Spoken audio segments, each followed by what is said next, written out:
Happy holiday season, listener! We're so excited to be chatting with you. We're dropping a little bit of a bonus episode before we start season 2 in March of next year. And this episode is going to talk about the energy of 2025. So we're dropping it a little bit earlier so you can listen to it, study it, ask us questions. But we're going to talk about today, what is New Year's? What's the difference between the New Year's that we celebrate and the astrological New Year? We're also going to be talking about your profection year, which is an astrological term that our resident astrologist, Renee, is going to discuss. And then we're going to jump into a quick numerology overview for the year that I, Christine, your expert in numerology here on Synergy to Synastry, will go over. And last but not least, we'll, of course, jump into a bigger channeled psychic reading for 2025 for all of you, because we know that's what you've been waiting for. So no matter where you are in the world or what holiday you're celebrating, get comfy in the way that works for you. I know I'm going to snuggle up with a nice cup of tea, maybe some hot cocoa, get wild, and listen to the forecast for 2025. First up, let's talk about New Year's, how we actually celebrate it today, and how it coincides with the astrological New Year. Renee, you're up first. When we say New Year's, we're talking about January 1st. The origin comes from the fact that most cultures today follow the Gregorian calendar, which originated in 1582. It wasn't adopted across the globe in some cases for several hundred years, but that's when the main guy created it. The calendar that was being used before was actually out of sync with the Earth's rotation of the sun. So he was trying to course correct. And the very, very simplified history here is there was a lot of math involved. I'm including a link to the article I used for research on this in the show notes. So if you are a math nerd and you want to read more, please check that out. But essentially, it was calculating down a year to be 365.2425 days. There's a lot of moving parts to make that happen. Obviously, we're familiar with the idea of leap years, but then there's special rules with leap years if they don't happen on certain year integers. It's a whole thing. I have a nerdy question because I'm reading a book right now about like alchemy and the Hermetic order and all this nerdy nonsense in art. Was the calendar that they had used prior to the Gregorian calendar out of sync because at that point in time, there was still the belief that like Earth was the center of the universe and not the sun? So the reason that the calendar was off is because they had it set at 365 and they weren't adjusting it with time. So what would happen is gradually the days would move and it was getting out of sync with the seasons. So it's supposed to be the spring equinox and it's not happening on the right day. So that's why there was all this math involved and like dropping days and adding days certain years and also adjusting it. There's another calendar. It was the French were using way back when, where it was super standardized. So October 4th of every single year is a Monday. So that is an example of it being over-standardized, oversimplified, and too inflexible. That's why these mathematicians had to calculate out something that was a little bit more fluid that would work better. But also as a note, in this Gregorian calendar, this is when January 1st became New Year's. The big thing that comes with January 1st are New Year's resolutions. I don't know if any of the listeners here have gone through the same thing that I have gone through, but you kind of come up with these ideas like you're going to be this brand new person in the new year and you're going to eat healthy and you're going to go to the gym every day and you're going to have a booming business. And then after like 2 days of trying to get this right, you're already exhausted and you've lost your New Year's resolution. So it's interesting that we set these New Year's resolutions. They're so difficult to maintain. And I feel like it has something to do with the time of year. It's in the middle of Capricorn season, if you will. So, Renee, I'm curious what your take is on that. Astrologically, there is an explanation for why New Year's resolutions made January 1st don't pan out. And that's because what is astrology if not energy? Baked into the astrological calendar, the New Year's is actually the spring equinox, which is the start of Aries season. That fluctuates any given year from the 18th to the 22nd, maybe 23rd. In 2025, the spring equinox is March 20th in the wee hours of the morning Eastern Time. If you work with the energy of the astrological new year, what you're leaning into is Aries energy. Aries is the first sign of the zodiac. In some ways, it's considered the baby. It's initiation energy. Aries is all about action, moving forward. That is the energy that makes much more sense to connect to, launching energy, going forward with passion and conviction versus, as Christine mentioned, the middle of Capricorn season.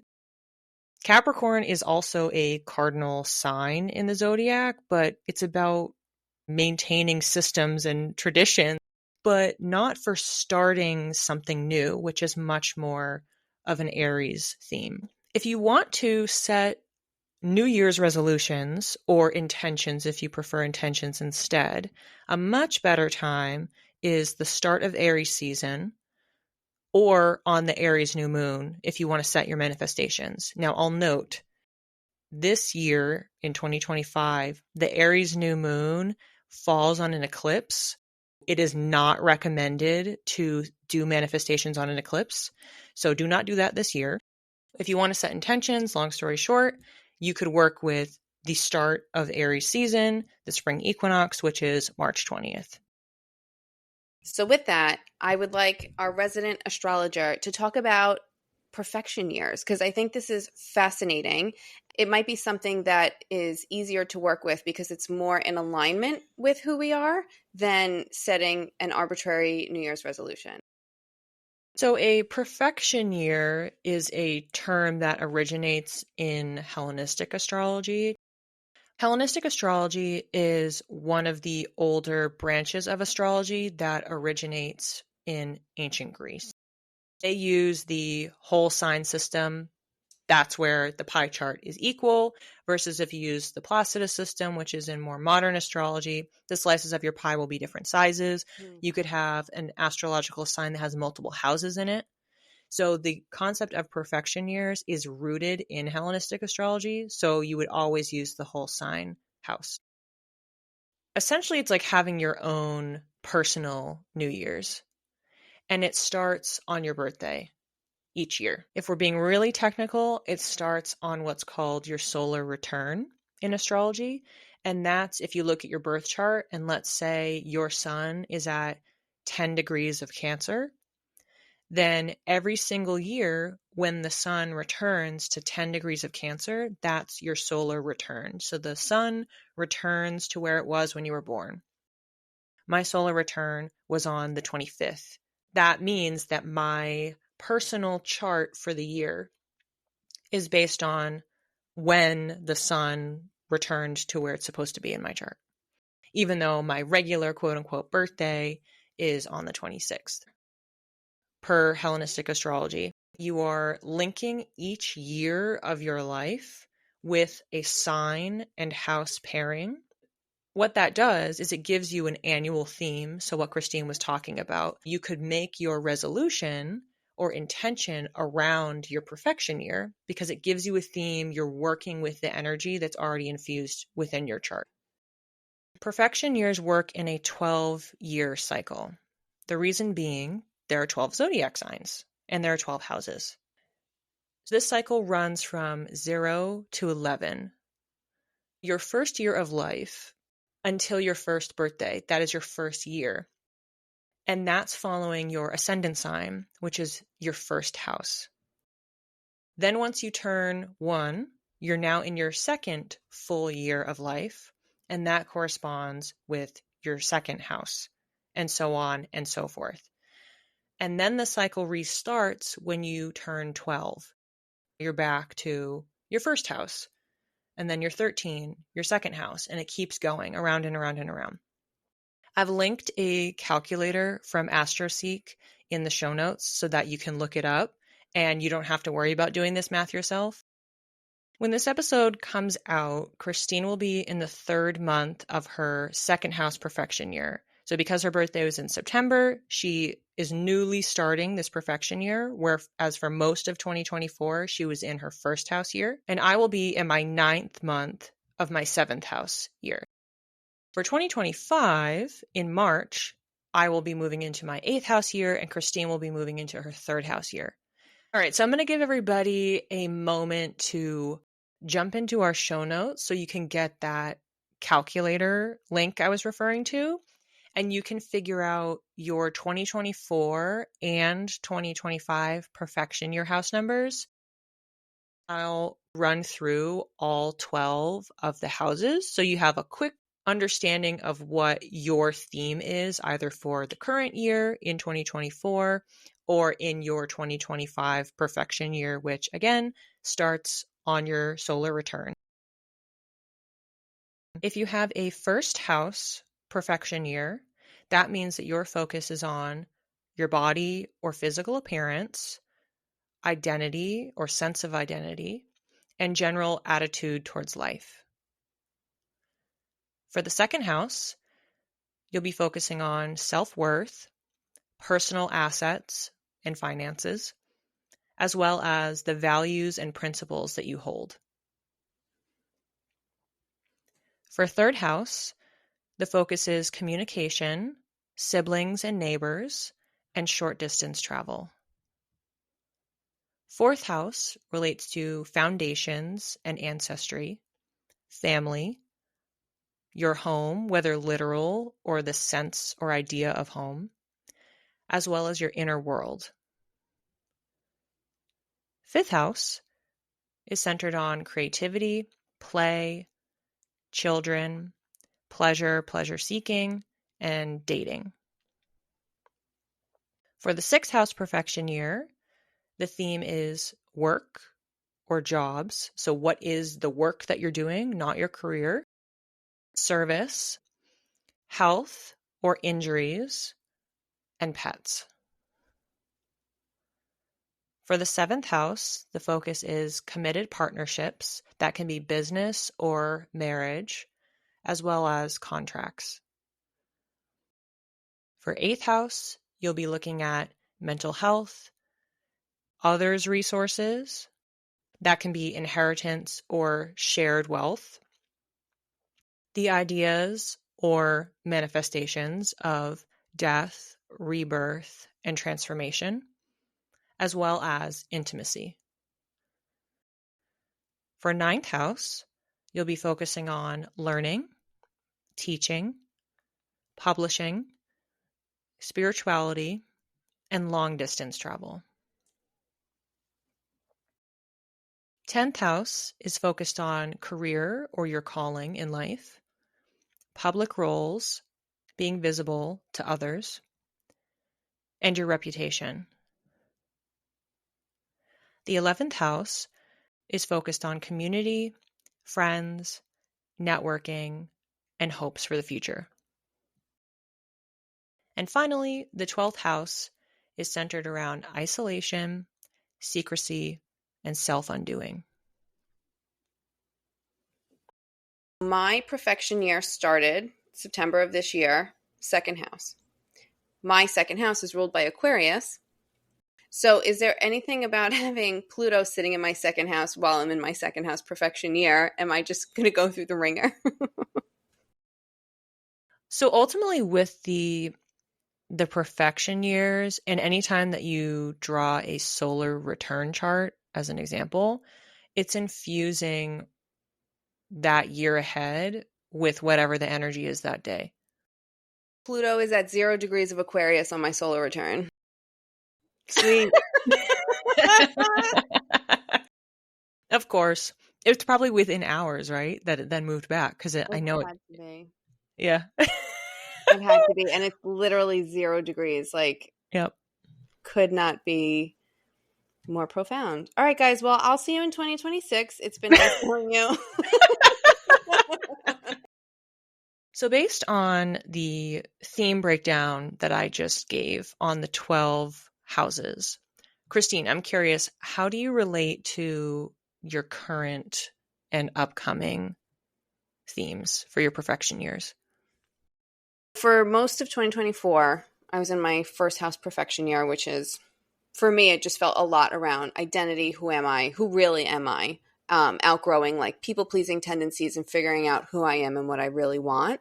So what's interesting is that Pluto in Capricorn really, over the last 15 years, has been having me focus on that. And also having that be my perfection year this year, I almost kind of feel like I got like a power up in like a Super Mario game. Like I got the little star and I was like super fast this year. And I think the people who know me will resonate that I have not changed as a person, but grown into who I actually am, as opposed to making sure everyone else is happy, which I think is a big first house theme. Mm-hmm. And now that I'm in my second house perfection year, it's really focused on what are my values. And what's funny is a couple of years ago, I was trying to answer this question and it was hard for me. And I have actually in recent weeks come to the point where I know what my top 3 values are, which is interesting that I know what they are now. It came so easily as soon as I moved into my perfection year, and I can now work on that over the next year. And then the third house coming up for my next perfection year, communication, siblings, neighbors, short distance travel. I'm curious to see what comes up, but I won't know until I get there. And I think that's important for the listener to know as well. You probably have more hindsight and a better idea of what's going on in your current perfection year than you do about the one that's coming. Really, my 2024 year was in my 7th house. I'm still in that right now, waiting to see the fruits of my labor. Okay. Because 7th house is around committed partnerships, contracts. I will say the growth I've had in this area, because again, it's the sister sign of your first house that you were working on, is what's my identity in relation with other people. And I definitely have been working on that a lot this year. How can I approach getting into a relationship in a different way? What my standards and expectations are? I've definitely been spending a lot of time on that. And as far as business partnerships, I've been doing a lot of networking for my business and connecting with different people and trying to nurture long-term relationships. And then when we get to March, I'll be in my 8th house, which, oh gosh, talk about like all of Christine's Pluto concerns. I'm going to have a supercharged Pluto year starting next year. I'm going to have an entire year that's focused, hyper-focused, Super Mario on my 8th house. The 8th house has a very dark, sinister reputation in addition to the 12th house.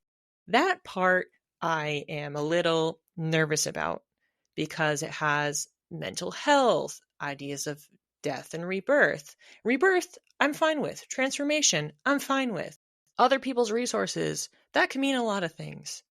I really don't know what to expect, so I am trying to be optimistic.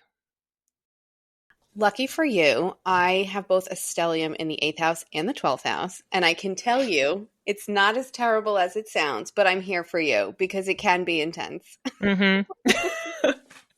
So we're gearing up for a pretty intense, potentially uncomfortable 2025 perfection year season for the two of us. Hey! With that, why don't we switch and start talking about the numerology for 2025? Christine, I'll turn it over to you.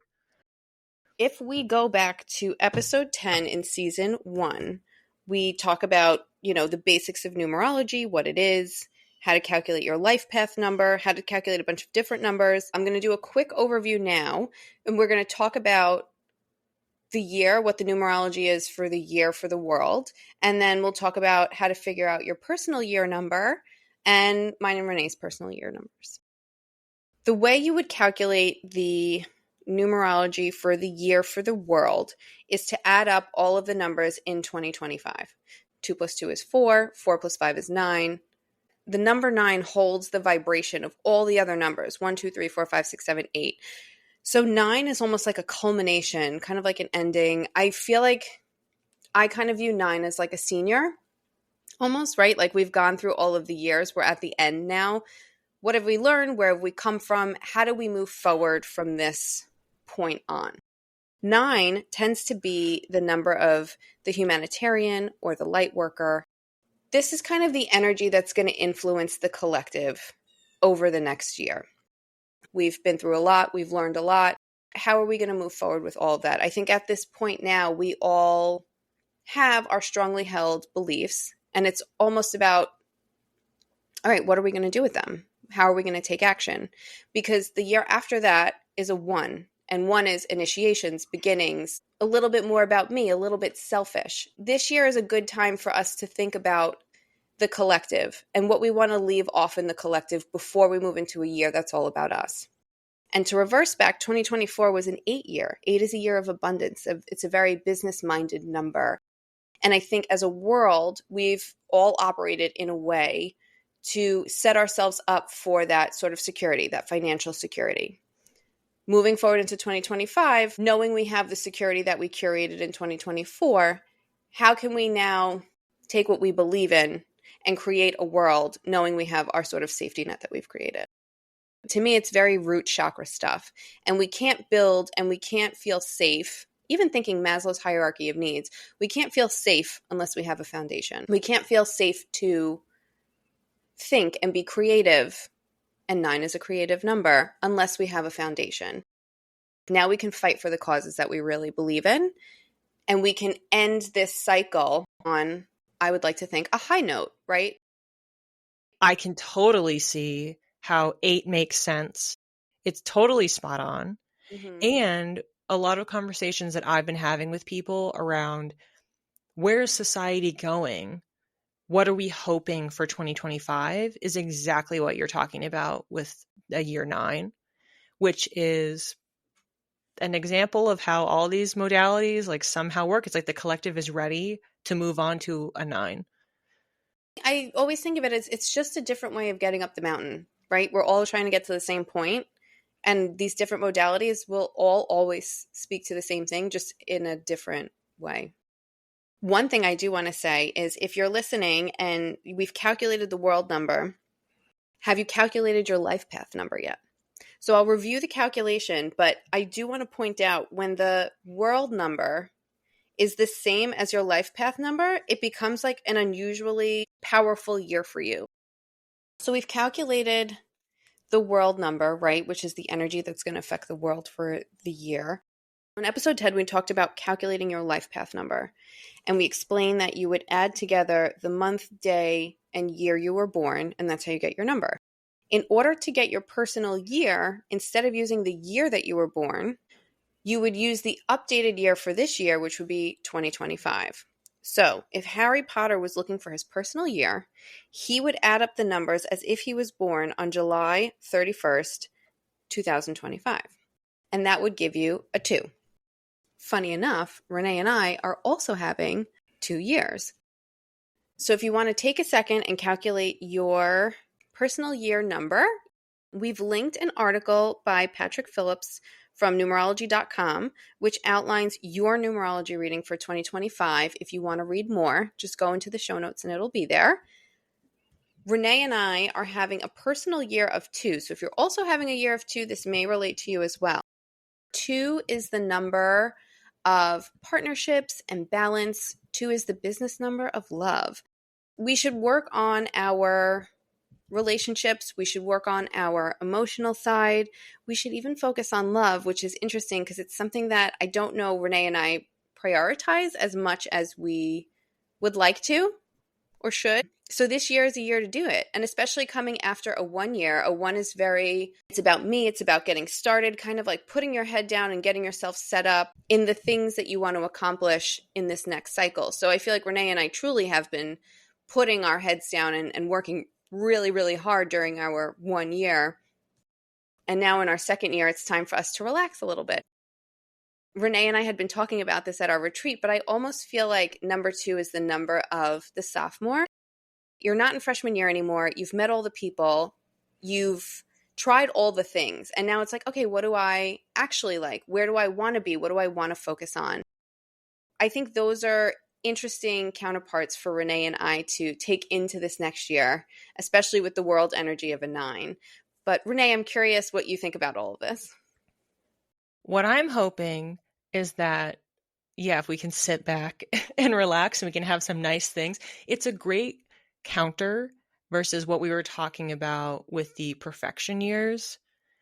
Because everything that's going on from that perspective, we're like, oh, I'm a little nervous about the upcoming energy. But then to layer on top of it a numerology year that feels a little bit more pleasant is nice. Yeah, it's almost like having a trine in your chart during a difficult transit, right? You have like a Mm-hmm. nice little transit to work through. That's what numerology will be for us this year. And again, Renee and I are talking about how nervous we are for the next year and the astrological transits coming. I will say, and I will always remind myself that once you're on the other side of these quote unquote difficult transits, that they force us to grow up, they force us to change. And if you answer the call truly on the other side of it, things really are so much better than you could have ever imagined. It's almost like getting a shot at the doctor's office. Like you anticipate the pain being so bad, and then once it's done, you're like, oh, that wasn't bad, and I'm glad it happened. So I do want to give the listener a little bit of reassurance if they are going through similar transits that it's not bad. I think it's the anticipation of what's to come that makes it feel so much more daunting than it actually will be once we're in it. The more that we get comfortable with change in the world around us and within ourselves and actually embrace it, it gets a lot easier and even faster to process emotionally, spiritually, practically. What do you do now? How do you work through it when you lean into more of a change mindset versus clutching on and trying to have things stay as they are and not evolve? Yeah. Change is the only constant.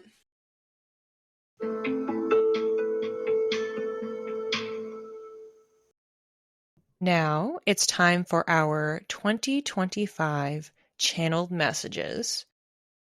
Christine, I'll have you start. What did you see for our listeners for 2025? This I thought was like so cool. I was looking at the earth and there was a beacon of light coming out from like the center of the earth. And then when I look around, there were like multiple of these beams of light coming out from the earth and emanating out into space. They were almost like a bat signal. And it felt like everyone was drawn to the light that resonated with them because it resonated with something within themselves. So everyone was sort of finding the light that made the most sense to them. It felt like we were finding ourselves, our community, our people. And when I looked around, it was really dark, which was why we could see these beams of light so clearly. I kept hearing, like, how else would we be able to see the light if it wasn't so dark? If at some point throughout the year it feels like it's getting dark, know that there's a reason and a purpose for it. And I kept hearing, I am because you are. There are little threads between these big beams of light, connecting each light to each other. And the focus for us in 2025 is to focus on authenticity, honesty, being who you really are, taking off the mask that we wear to make other people feel comfortable, to make other people like us, people pleasing, being who you are so that everyone can find you. I pulled a tarot card and I got the star, which is associated with Aquarius. As we keep talking about, we're entering into the age of Aquarius. And the star for me, if you think about like a night when there's no moon, when it's a new moon, and all you see are just the stars, the universe has your back. You've done all the work. This is a time for healing and inspiration. You need to trust yourself. And this also reminds me of the numerology that this is going to be a 9-year. Like, you've done all the work. Now you get to shine, right? Now you get to remember how special you are. You get to remember that the things that make you different are the things that make you special and unique. And that's where your people are going to find you. The mantra that I actually got for you for 2025 is I am flawless. And we don't need to do anything or be anything other than who we are in order to find our people, live in alignment, etc., etc. That's not to say it's not painful when someone rejects you or they see who you really are and decide that you are not for them. Everyone's not for you either. I don't know if it's a parable, but it's a bird sitting on a branch, and the bird is not comfortable sitting on the branch because it knows the branch is holding itself. It knows that if the branch is going to break, it can fly away. Its wings can carry it. This is where we are right now. You know how to fly. So It's okay. Sit on those little branches. They may break, but you know how to fly and take yourself elsewhere. And also, there's that unseen force behind us that will just shoot us a safety net when we're least expecting it. Just remember, the world is ready for you and the star power that you have. You have done all of the work, and you will either be attracted to the beacon of light that is meant for you, or you will be the beacon of light that attracts those who are meant for you. You are perfect and whole exactly as you are. That's my reading for 2025, Renee. I'm curious to see what you got. I didn't get any mantras for mine, and I didn't even tune into any because my reading was so comprehensive. And I immediately got the instruction to pull a card for each quarter of the year. Quarters are just a few months at a time, so January to March, April to June, etc. For Q1, forge the new way forward. The theme is releasing baggage and any notions you have around suffering.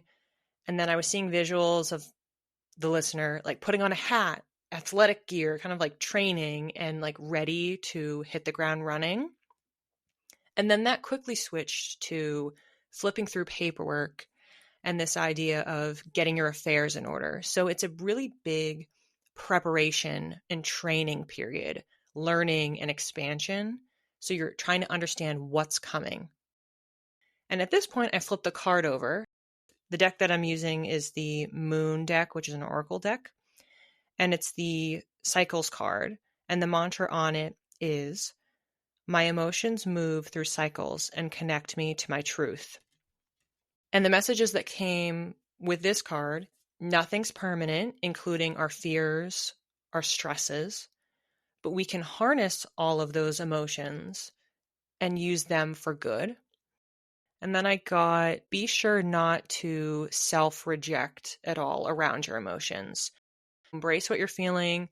Don't hold back on expressing them, whether that's out loud, writing them down in a journal, or to and with other people.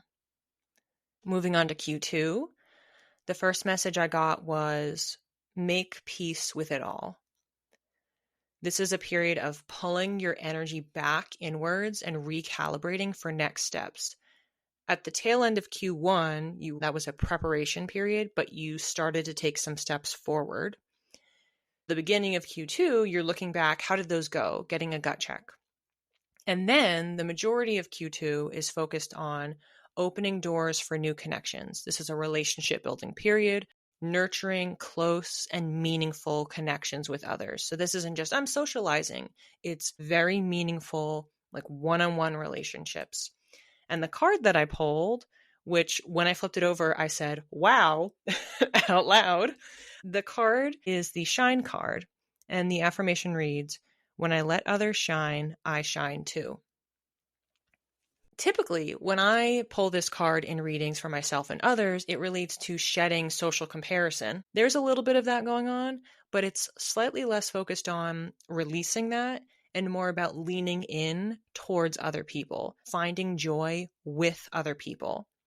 The final thought on Q2 was building joy together, one person at a time. Moving on to Q3, I was seeing images of shuffling cards around on a table, but not actually flipping them. So there was a hesitation energy. And then the quote that I had to start was, maybe you've been burned and are reluctant to act, but keep going with the track that you've laid out for yourself. There's a concern during Q3 about the course that you put yourself on. Is it too rigid? Kind of wanting to jump off and do something a little bit different because you're not sure you're going in the right direction. And I had emphatically stay the course with like a billion exclamation points. The card that I flipped, which made me actually laugh out loud, was the adapt card. And the mantra on it is, my instincts keep me adaptable in the face of any obstacle. Could not be more of a perfect match. You have a desire in Q3 to be flexible. You want to make a change, but you're on this course.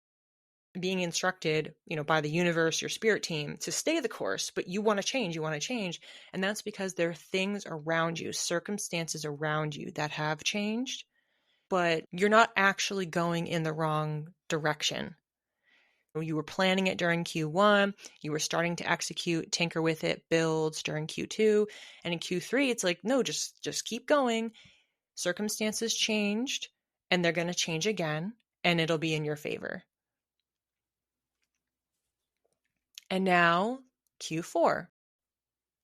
The message that I got right at the top was remembrance of a higher timeline. This was very exciting. Immediately, it felt like an up level. Bigger societal change and energetic change that you as an individual can feel, whether or not you believe you're intuitive, which, as we say on this podcast, you are. And the card associated with it was the Nourish card. And the mantra on it is, conscious eating nourishes me. I'll say a caveat here that sometimes when I pull this card, it does relate to, hey, maybe you're not like eating the best. You've been having some junk, and maybe think about what you're putting in your body. But also this nourishment card presents for me in readings as reflecting on what you're consuming. So that could be media, news, books, conversations, stories. What are you letting into your space? What are you consuming? And taking stock of that to ask yourself, what's consuming you? The main theme of Q4 is realignment. You're trying to connect with the higher timeline. In other words, a higher vibration, connecting with your highest self, your purpose, your growth. You're trying to up level. Q3, you're sticking on your track, you're still going, and you get the reward of that during Q4, where you're having that up level experience. Ultimately, this launches you into your next chapter of alignment, 2026. That's my reading. What are your thoughts, Christine? I definitely want to come back to your reading every quarter and see how they've manifested, but it gives me hope that even though things are going to change and the course is going to be a little wonky, right? It's not going to be straightforward. It gives me hope that as a collective, we've been working really hard for a really long time. And it would be really nice to see the rewards or the fruits of our labor. So I am encouraged by your reading. Because this is going to be coming out in December of 2024. We encourage you to listen back to this episode every quarter. If you wanted to follow my reading, it was structured by quarters. Or if you wanted to follow the seasons changing, or you just wanted to listen at the midpoint and the end of the year, especially for the channeled messages, but also for everything that we've covered, because a lot of them were the energy of the entire year of the collective, and you're not going to see that necessarily in January. It may take a little bit of time for the patterns and themes to be obvious. Plus, for your perfection year, your birthday isn't necessarily January 1st. So if you're having a transition, you may want to come back to it at whatever point and check in on how things are going. I love this. And listener, I hope you love our readings as well. And let us know what you think, because we're curious. Thanks for getting cozy and joining us on our 2025 forecast. Happy holidays to everyone who's celebrating. Happy New Year to anyone who's celebrating with the Gregorian calendar. And we'll see you all next year. Bye, everyone.